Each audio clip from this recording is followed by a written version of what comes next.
Positive work attitude. अब इसको बनाए रखने के लिए आपको डेली क्या-क्या करना पड़ेगा इसके बारे में हम जानते हैं, ठीक है? इसके अंदर 10 पॉइंट है, अगर आप 5-6 भी पॉइंट भी लिख दोगे तो काफ़ी होता है एग्ज़ाम के पॉइंट ऑफ व्यू से। ओके, फर्स्ट चीज़ क्या है, एग्ज़ामिन योर एटीट्यूड रेगुलरली। अपने एटीट्यूड को रोज़ रेगुलर एग्ज़ामिन करो रात में सोते टाइम, अगर आप स्टूडेंट लाइफ़ में ही हो फिलहाल तो रात में आप सोने से पहले ना सोचो कि आज आपने पूरे दिन में क्या किया, ठीक है? उसके बाद सोचने के बाद ये देखो कि आपने सबसे पहले आपकी लाइफ में बुरा क्या हुआ, ठीक है? या फिर आपने बुरा क्या किया? अगर जो भी आपकी लाइफ में बुरा हुआ है, जो बुरा किया आपने, तो उसके बारे में सोचो क्यों हुआ वो, ठीक है? और उसको उस सिचुएशन में क्या डील किया जा सकता था? उससे ये होगा कि नेक्स्ट टाइम जब वो सिचुएशन फिर से क्रिएट होगा, तो आप उसमें सही डिसीज़न ले पाओगे, ओके? तो इस तरीके से अपने एटीट्यूड या फिर अपने पर्सनैलिटी कह सकते हो आप उसको एक बेटर वे में ले जा पाओगे, ओके? सेकंड क्या होता है? Balance work with personal life. अभी तो आप स्टूडेंट लाइफ में सेम यही बात आ गई। आपके लाइफ में अभी पर्सनल और प्रोफेशनल लाइफ तो होगा नहीं, है ना? बट एक स्कूल लाइफ और एक घर की लाइफ है ना सही, तो दोनों को मेंटेन करके रखना चाहिए। घर की टेंशन घर पे रहने दो और स्कूल की टेंशन स्कूल में रहने दो, ठीक है? वो बात अलग है कि स्कूल की टेंशन घर पे भी आ जाती है, ठीक है? बट घर की टेंशन स्कूल में मत जाने दो। सिंपल सी बात, अभी आपके लिए इतना ही लॉजिक है। फोकस ऑन द पॉजिटिव, ठीक है? अपने लक्ष्य पे ध्यान दो। सिंपल सी बात है, इसका मतलब यही है, अपने लक्ष्य पे ध्यान दो, ओके? बाकी तो ये छापने के लिए लिखा ही पड़ा है, पेपर के पॉइंट ऑफ व्यू के लिए। कम्युनिकेशन, ठीक है? जैसे यहाँ पे ले रखा है पॉइंट कम्युनिकेट।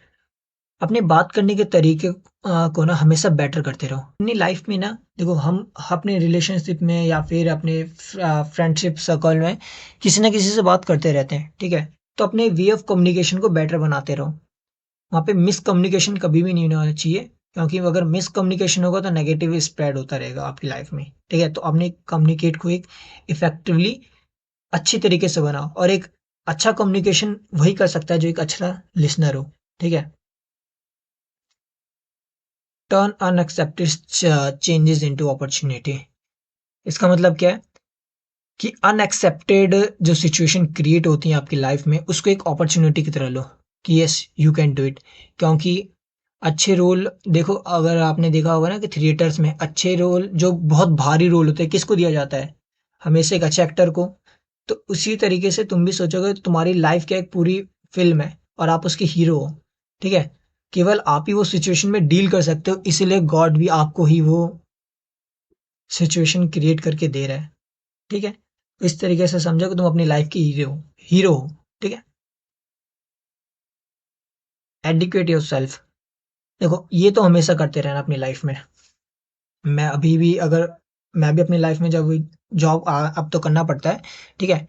लेकिन स्टिल मैं अभी भी कुछ बुक्स हैं, कुछ आर्टिकल्स हैं जो मैं पढ़ता रहता हूँ, ठीक है? क्यों? क्योंकि मुझे अपने आस-पास की चीज़ें हमेशा पता रहनी चाहिए कि मेरे आस-पास चल क्या रहा है, ओके? इसी तरीके से आप भी कुछ बुक्स और एक्स्ट्रा अपने मतलब क्लास वर्क से कुछ एक्स्ट्रा पढ़ने की कोशिश करो, ताकि वो जाके आपके लिए आगे हॉबी के साथ फिर आपका वो प्रोफ़ेशन बन पाए, ओके? Maintain your interest. अपने इंटरेस्ट को हमेशा बना कर रखो। सिंपल सा लॉजिक, ठीक है? अपने हॉबी को अब कुछ इतना हार्ड तक ले जाओ उसे, ताकि वो आपका एक स्ट्रेंथ बन जाए और आप उसी से इनकम जनरेट कर पाओ, okay? Maintain a sense of humour. कोई समझाने की जरूरत नहीं इसको इतना। Take care of health. Simple सा लॉजिक है। अपना भाई हेल्थ ठीक होगा तभी वेल्थ बनेगी, है ना? और एक अच्छे पॉजिटिव एटीट्यूड के लिए हेल्थ का बढ़िया होना बहुत जरूरी है। Dress for success.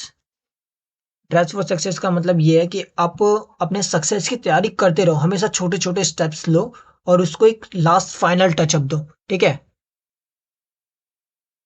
ये था मेरे भाई, ये बस समझाने का तरीका है तुम्हें, ठीक है? तो ऐसा मत सोचना कि इसमें यही लिखा पड़ा होगा, ओके?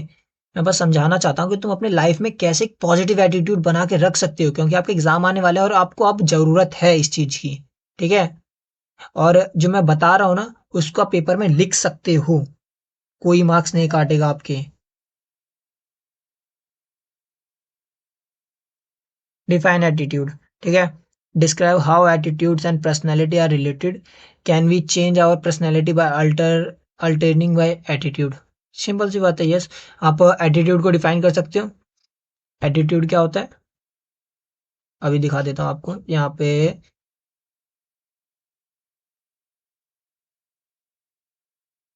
हम्म ये रहा attitude as defined by Oxford dictionary. Dictionary is a settle way of thinking, feeling और अबाउट सम पर्सन, सब्जेक्ट और इश्यूज। बताया था पहले ही, ठीक है। उसके नेक्स्ट क्वेश्चन क्या करे, describe how attitudes and personality are related. आपकी आपके एटीट्यूड और पर्सनैलिटी रिलेटेड कैसे हैं? बता सकते हो, सिंपल सी बात है कि देखो, एटीट्यूड और पर्सनैलिटी एक ही सिक्के के दो पहलू हैं। अगर आप अपना एटीट्यूड ठीक करते हो तो आपकी पर्सनैलिटी भी ठीक होगी। सिंपल सी बात है। Can we change our personality by altering our attitude? Yes. अगर आप देखो, जैसे आप किसी टाइम पे ना खेल रहे हो, ठीक है, गेम खेल रहे हो, मान लो ई गेम्स खेल रहे हो, और उसकी जगह पे आप स्पोर्ट्स पे चेंज हो जाते हो, ठीक है, स्पोर्ट गेम जैसे फुटबॉल हो गया, क्रिकेट हो गया, तो यस, उससे क्या हो रहा है, आपकी पर्सनालिटी भी चेंज हो गई और आपका एटीट्यूड भी चेंज हो गया, क्योंकि आप पहले फोन पे खेल रहे थे वो चीजें, अब वो क्या है, आप फिजिकली खेल रहे हो, तो आपकी स्ट्रेंथ एक बनेगी, ठीक है, एक फिजिकल टचअप आएगा आपकी बॉडी पे, एक अच्छा एटीट्यूड बनेगा, क्योंकि भाई ई गेम से ज्यादा अच्छा है कि आप फिजिकल गेम्स खेलो। Okay. List the 10 strategies you can use to improve your attitude. ऊपर जो 10 लाइन थी, सेम उसको कॉपी पेस्ट मार सकते हो। Describe a difficult situation when you were needed to maintain positive attitude even through it's difficult. ठीक है, it was difficult. What is strategies did you use? Difficult situation के बारे में बताना है कि आप वहाँ पे कुछ ऐसे डिफिकल्ट सिचुएशन बताओ जिसके अंदर में आपकी एक पॉजिटिव एटीट्यूड बने रहे, ठीक है, साथ में बहुत ज़्यादा डिफिकल्ट भी हो सिचुएशन। ओके, तो आप उस टाइम पे कैसे स्ट्रेटजीज का यूज करोगे? आप अपने एग्जाम का भी ले सकते हो यार, सिंपल सी बात है कि आप किसी चीज में फंसे हुए थे पूरे, और एग्जाम की मात्र 15 या 10 दिन बाकी होंगे या फिर एक महीना बाकी होगा, तो आप उससे कैसे डील करोगे, क्योंकि 6-6 सब्जेक्ट हैं आपके पास, है ना, तो उसी को एक सिचुएशन क्रिएट कर दो। ये सब भाई, ये जो मार्क्स होते हैं ना, फ्री फंड के मार्क्स है, इनको ले लो, इसमें कुछ भी लिख के आ जाओ, बस लिख के आ जाओ, ठीक है।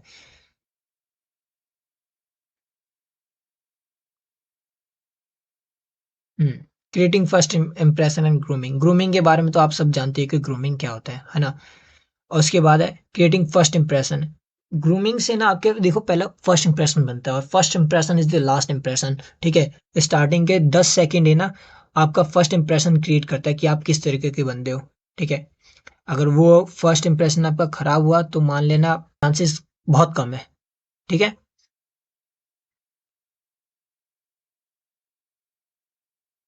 कि जो आपका इंप्रेशन क्या है, आपका आइडिया है, फीलिंग है या फिर ओपिनियन है, जिसके साथ भी आप शेयर करते हो, ठीक है, तो वो सब क्या है, आपके बेसिक एविडेंस है आपकी लाइफ में। सबसे पहले ग्रूमिंग का पहला पार्ट, हेयर, क्या वो क्लीन है, ठीक है, या फिर आप गीले करके गए हो, बालों को बहुत ज्यादा डर्टी कर रखा है। सिंपल सा बात है, क्लीन और नीट एंड क्लीन रखो, ठीक है।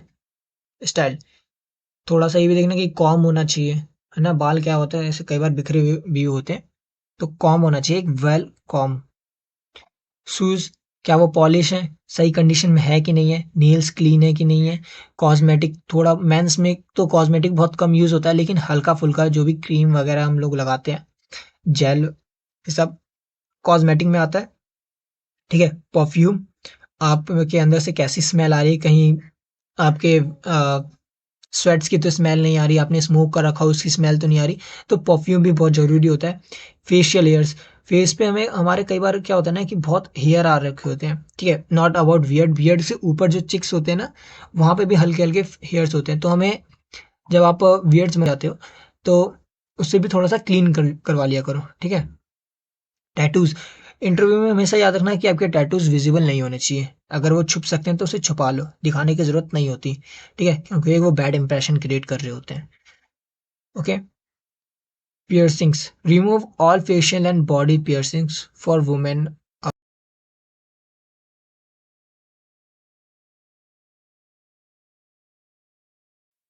बैकपैक, अब आप अपने बैकपैक तो अपने हिसाब से कर रखोगे, अगर इंटरव्यू देने जा रहे हो तो सबसे पहले अपना रिज्यूमे, अपने डॉक्यूमेंट्स, आपकी फोटोज, एक पेन, ये तो नेसेसरी है, उसके बाद जो आप ऊपर से रखते हो वो अलग, ठीक है। पर्स, पर्स के अंदर में क्या बहुत, अब ऐसा भी नहीं होना चाहिए कि पर्स इतना मोटा हो कि पूरा पीछे से दिख रहा है, ठीक है। पर्स का मतलब होता है बहुत पतला सा लुक, ठीक है, स्लिम। उसके अंदर क्या होना चाहिए आपके, या तो डॉक्यूमेंट्स जैसे हार्ड आधार कार्ड होता है, पैन कार्ड होता है, उस टाइप के डॉक्यूमेंट्स हो 2-4, ठीक है? आपके कुछ पैसे, पैसे भी ज़्यादा नहीं रखने होते, जिससे फूल जाता है पूरा पर्स। जितना स्लिम होगा पर्स उतना बढ़िया होता है, ठीक है? और पर्स का कलर ऑलवेज याद रखना, पर्स का कलर। मैंने क्या बताया था? पर्स, बेल्ट और शूज़ तीनों का कलर अगर सेम होगा तो बहुत अच्छा लगता है वो दिखने में, ठीक है? ट्रू फॉल्स की बात करते हैं। Bold colours such as bright green और pink are good choice for interview. बताओ, ग्रीन अगर शर्ट पहन रखी हो किसी ने, ठीक है, ब्राइट ग्रीन और पिंक, क्या वो अच्छा है इंटरव्यू के लिए? चलो ये क्वेश्चन तुम्हारे लिए है, ठीक है, इसका आंसर देना। ओके। सेकंड क्या है? Putting too much accessories enhance our professional look. False. Simple सी बात है। Some employers can mandate that you do not have any facial hair. True, simple सी बात है, सही होना भाई, फेशियल हेयर नहीं होने चाहिए। Ear piercings for men is allowed as professional grooming standard. False. अभी मैंने बताया tattoo should be covered by clothing if possible. True. Your first job is taking care of your self. True. Keeping keeping a wardrobe of professional work clothes in always expensive. False. जरूरी नहीं हो, बस अच्छा look होना चाहिए, ठीक है, अच्छा और तगड़ा. You want to make sure your appearance stand out in an interview so that the interviewer concentrate most on how you look. Yes, true. If you are not certain about the dress code, you should ask your employer. Yeah, आपको पूछ लेना चाहिए यार, simple सी बात है. Once you are hired for the job, you don't have to worry about your dress and grooming anymore. नहीं, ये false है. false है ये, ठीक है. आपको तब भी सोचना चाहिए अपने ग्रूमिंग और ड्रेस के, एटलीस्ट उसके बारे में तो सोचना ही पड़ेगा, ठीक है. बेसिक सोशल एटिकेट्स के बारे में जानते हैं हम, ठीक है.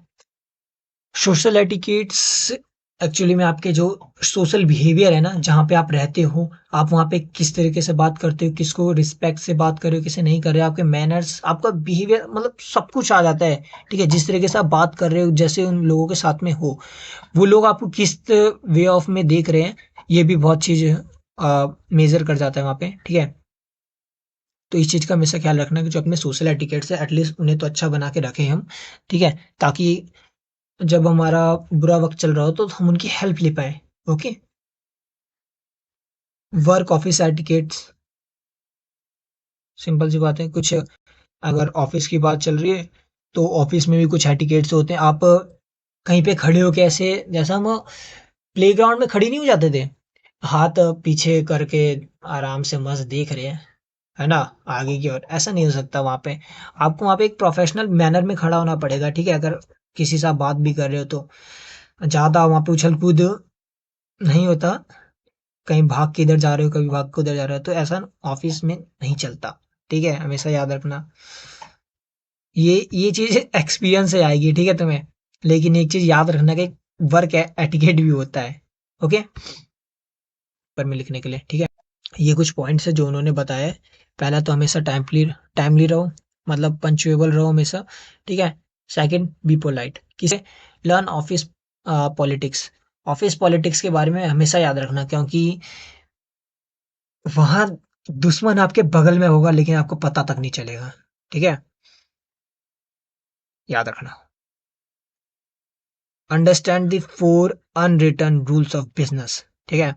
अनरिटन, ये कभी लिखा हुआ नहीं मिलेगा आपको, बट हमारे यहाँ ऐसा ही होता है, वो लोग कहेंगे, ठीक है. क्या? The boss is the boss, ठीक है. गलत हो सही हो, लेकिन वो बॉस है, मानो, ठीक है. Keep the boss informed. Boss को हमेशा इन्फॉर्म करो, चाहे वो अच्छी न्यूज़ हो या बुरी न्यूज़ हो, उसकी नज़रों में हमेशा बने रहो, ठीक है. जैसे स्कूलों में टीचर की नज़रों में बने रहते थे ना, नंबर्स के लिए, वैसे ही वहां पे भी बन के रहना पड़ेगा प्रमोशन के लिए.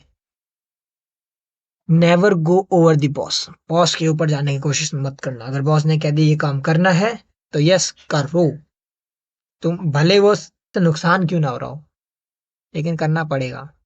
Make your boss look good. अपने बॉस को हमेशा दिखाओ, मोटा हो पतला हो, लेकिन कोई फर्क नहीं पड़ता, उसे बताओ yes you looking good.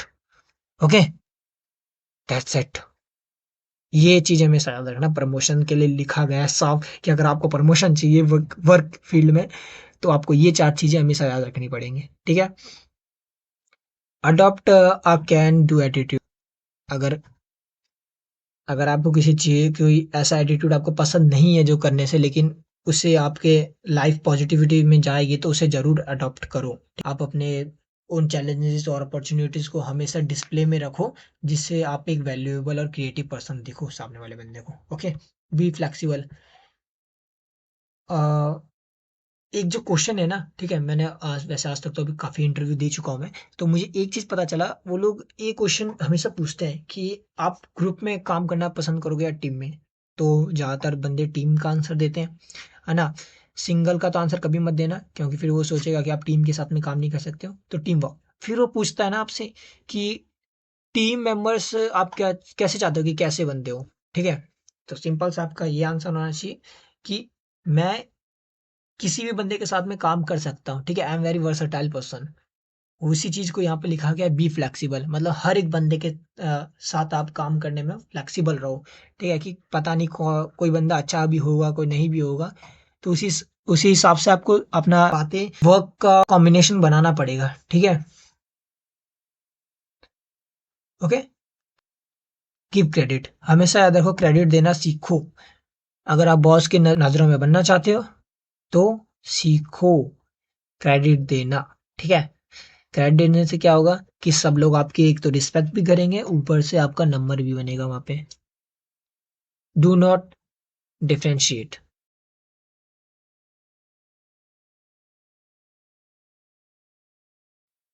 Business telephonic etiquettes, जब हम किसी टेलीकॉम कंपनी में बात करते हैं, तो वहाँ पे कुछ चीज़ों का हमें हमेशा ख्याल रखना पड़ता है। क्या? आंसरिंग कैसे करना है कॉल का, उसके बाद कॉल कैसे करनी है, taking a message, leaving a message, ये कब कब करना है, ठीक है? सबसे पहले आंसरिंग द कॉल। आपको हमेशा ये याद रखना है कि जब भी आप कुछ खा रहे हो या फिर आप किसी से बात कर रहे हो, उस समय तो आपको फ़ोन कभी नहीं उठाना है, ठीक है? पहला पॉइंट। दूसरा बताना पड़ेगा, ठीक है? Hello sir, my name is dash and I am working with this company and how may I help you sir, ठीक है? तो वहाँ से वो अपनी क्वेरी बताएगा और उस हिसाब से आपको प्रोसीड करना है, सिंपल सी बात है। इस पूरे जो लाइन में ना यही लिखा गया है, पढ़ लेना आराम से, ठीक है? मैंने आपको बता दिया, पढ़ लेना आप आराम से, बाकी आप बना के भी अब लिख सकते हो। किन-किन पॉइंट का हमेशा ध्यान रखना है, इसका, इसका और ये 3 पॉइंट्स लिख दोगे इसके अंदर में, काफ़ी है, इनफ। मेकिंग टेलीफ़ोन कॉल्स, आप जब भी कॉल करो ना, तो उससे आधे 1 घंटे पहले या फिर 2 घंटे पहले, मैंडेटरी 2 घंटा होता है, उससे पहले आप एक मैसेज लीव कर दो कि यस सर, मैं इस कंपनी से बोल रहा हूँ, अब मैं इस रिगार्डिंग में आपको इस टाइम पे कॉल करने वाला हूँ, ठीक है? आपने पहले मैसेज वहाँ पे ड्रॉप कर दिया। अगर उसने नहीं देखा तो कोई दिक्कत नहीं, आप वहाँ पे फ़ोन करिए और फ़ोन करते के साथ सबसे पहले ये पूछिए, सर क्या ये बात करने का सही समय है आपसे? ओके? अगर वो कहते हैं हाँ, बताइए, तब जाके आप बाकी का बताइए कि मेरा नाम ये है, मैं इस कंपनी से बोल रहा हूँ और मैंने इसके रिगार्डिंग में आपको कॉल किया है। ओके? क्योंकि कई बार क्या होता है, बंदा बहुत बिज़ी होता है, तो अगर हम डायरेक्ट पूरा भाषण सुनाने लगते हैं, तो गुस्सा हो जाता है ना, सिंपल सी बात है। अगर आपके भी देखा होगा फ़ोन पे कभी कॉल आता है, तो अपना नाम-वाम वगैरह सब कुछ बताना स्टार्ट कर देता है। आपको ज़रूरत नहीं होता वो सब जानने का, है ना? अच्छा हाँ, इसमें तो ऑलरेडी 3 ही पॉइंट्स हैं, तो मैंने जो बताया उनमें से भी बना के आप लिख सकते हो। Okay? When leaving a message, give full details, पहली चीज़। The first name of and surnames are important, ठीक है? अगर मैसेज आप लीव कर रहे हो, तो उसका या तो फर्स्ट नेम डालो, तो सरनेम डालो, ठीक है? और if you want to officer और sell the person something, then do not leave a message, ठीक है? उसे मैसेज लीव मत करना, अगर आप कुछ बेचना चाहते हो तो। उसे डायरेक्ट फ़ोन करो, ओके? और क्योंकि बात करने पे ना, आप उसको अपने बातों में घुमा-फिरा के वो चीज़ सेल कर सकते हो, बट अगर आपने मैसेज लीव किया, तो ऑफ़ कोर्स सी बात है कि 100 में से एक चुनिंदा 0.1% भी नहीं खरीदेगा। कोई नहीं खरीदेगा यार, है ना? और उस लिंक पे कोई क्लिक भी नहीं करेगा। व्हेन टेकिंग अ मैसेज, जब भी मैसेज आप लो, ठीक है? और आपको अपने बॉस को बताना हो, तो 3-4 चीज़ों का हमेशा ख़्याल रखना। Keep the following eight hand at all times. अपने हाथ में क्या-क्या रखना? पेन या फिर मैसेज, बुक, कैलेंडर हो, कुछ भी हो, डायरी वग़ैरह, ठीक है? सेकंड क्या है? Take message carefully and write down all the details in your message book. सब कुछ लिखो। Note from whom the message is intended plus full name and title of the person who called. ठीक है, उस बंदे का नाम लिखो जो भी आपको मैसेज दे रहा है। ओके, और करेक्ट स्पेलिंग वगैरह सब कुछ ध्यान से रखना क्योंकि वो रिकॉर्ड के अंदर में काम आएगा। ऑब्टेन दियर टेलीफोनिक नंबर, उसका टेलीफोनिक नंबर लो। एज वेल एज अगर वो अपना एड्रेस देना चाहते हो वो भी ले सकते हो। ठीक है, उसके बाद ये पूछना रखना कि आप कहाँ किस ऑर्गेनाइजेशन से काम कर रहे हो। ओके, इन केस अगर वो अपने घर से बात ना कर रहा हो तो। ठीक है, in the case of urgent message take the caller's homes और सेल फोन नंबर, या आप उसके घर का नंबर ले सकते हो या फिर उसका सेल फोन नंबर ले सकते हो। Okay, for safety sake leave the hand written message on the person desk. और सेफ्टी पर्सन के लिए आप उसको ही उसका मैसेज वापस से रिप्लाई कर देना कि आपने इस रिगार्डिंग में हमें मैसेज किया था, हम अब आपका मैसेज आगे पहुंचा रहे हैं। ठीक है, इसमें अगर कुछ भी गलती हुई तो आपकी जिम्मेदारी है। Okay, define etiquettes, why should we give importance to work place etiquettes. बता चुका हूँ एटिकेट्स क्या है, क्यों जरूरी है काम के अंदर में। एक वर्ड में आंसर बताता हूँ आपको, बॉस। ठीक है, list the principle when help us to inculcate work place etiquettes. ये जो 4 पॉइंट्स लिखे पड़े हैं ना, 4-5 points, when taking a call, messages वगैरह, ये 4 पॉइंट, इनको आपको लिखना है उसके अंदर में, थोड़ा बहुत डिफाइन करना है। Okay, describe the precautions you take when message a call from our office to take a customer when my mistake while making a call can murder the image of your company. ठीक है, simple सी बात है, आपको इसके बारे में लिखना है कि अगर किसी का कॉल आता है वो आपको मैसेज देना चाहता है तो आप कैसे लोगे। जो मैंने पॉइंट्स बताए हैं अभी आपको, ये वाले। ठीक है, व्हेन टेकिंग अ मैसेज, ये सारे पॉइंट्स आपको इसमें लिखने हैं।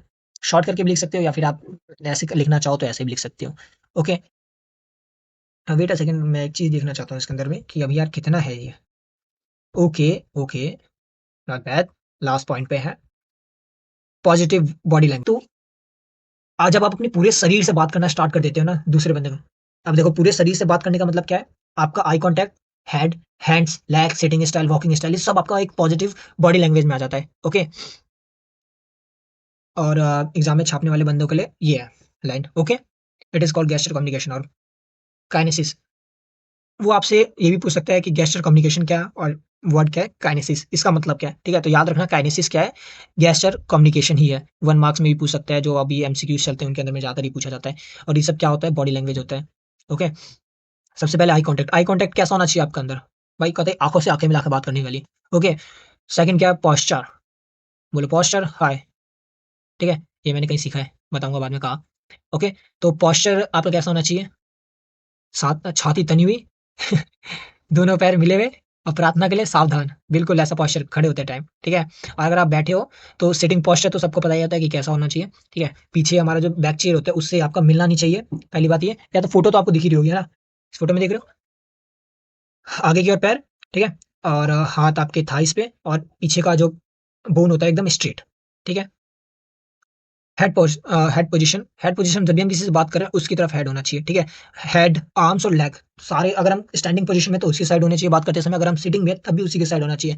ओके, आपका हेड पोस्चर कभी ऊपर नीचे दाएं बाएं नहीं होना चाहिए, मतलब कि आप हवा में देख के बात कर रहे हो आसमान में, हाँ सर कैसे हो आप, ऐसा नहीं यार, मतलब अच्छे से बात करना है। ठीक है, हॉरिजॉन्टली, अगर लेवल पे, एक लेवल पे बात करना है भाई, कतई जहर वाला। ठीक है, ये रहा arms, one of the most interrupted body part in the. ठीक है, part in body.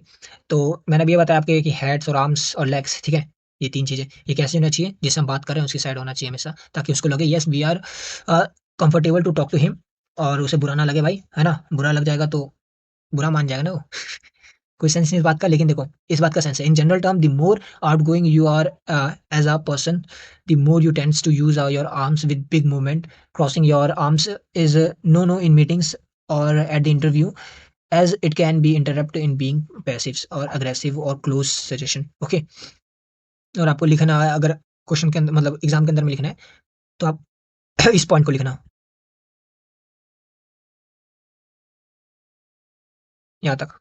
Okay, exam वालों को पहले दिखा देता हूँ, ये ये पॉइंट लिखना है आपको एग्जाम के अंदर में। और ये तो सारा आपके लिए था, ये जितना बचा हुआ है ना, ये यहाँ से यहाँ तक, ये आप लोगों के लिए जो समझ के कोई चीज़ समझना चाहते हैं कि एक्चुअली लाइफ में क्या है। ठीक है, एग्जाम वाले बंदो ये देखो, legs again conceive an body part का बहुत इंपॉर्टेंट हिस्सा है। ठीक है, इसे हमेशा नॉर्मल करके रखो, हिलाते मत रहो अपने टांगों को बात करते हुए। ठीक है, कतई फोल्ड करके मत रख लेना, नहीं तो बहुत एक क्या क्या ऑकवर्ड सा फीलिंग देगा आप लोगों को। ठीक है, किसी से बात करते समय। हैंड गेस्चर, हैंड गेस्चर तो सबको पता ही है। कहता है आपने कई बार देखा होगा ना कुछ लोग बात करते समय में अपने हाथ ही मसलते रहते हैं। ठीक है यार, ठीक है, ठीक है, ठीक है। नहीं ऐसा नहीं होता, ठीक है? अगर आप नॉर्मली अगर बात करें किसी से या तो पूरे हाथ दोनों ऐसे चिपका के रखो या फिर अपने हैंड गेस्चर से मूवमेंट्स करते रहो किसी चीज़ को समझाने के लिए कि ये ऐसे होता है, ये वैसे होता है, ओके? ऐसे मूवमेंट्स होते चाहिए और एग्ज़ाम वाले बंदों को तो लिखना पड़ेगा ये पूरे पॉइंट्स, ओके? माउथ मूवमेंट्स कैसे होने चाहिए? Our mouth movements can give away all sorts of clues about us. The most expressive parts of the mouth is lips. ठीक है? अगर हम किसी से बात करें तो हमारी लिप्स का मूवमेंट होते रहना चाहिए अच्छी तरीके से। ऐसा ना हो किसी वर्ड को हम खींच रहे हैं बस, ठीक है? खींचना नहीं है, अच्छे से। जितना वो ट्विस्ट हो सके उतना ट्विस्ट करो उस वर्ड को, ठीक है? ताकि उस बंदे को अच्छे से सुनाई दे पाए और उसे ऐसा ना लगे कि हम उसे कतई जल्दी-जल्दी में बता रहे हैं, उसे समझ में ही ना आ रहा हो कुछ, ओके? तो बस ये यहाँ पे खत्म हो गया। बाकी बची समरी, अब आप समरी खुद से करना, ठीक है?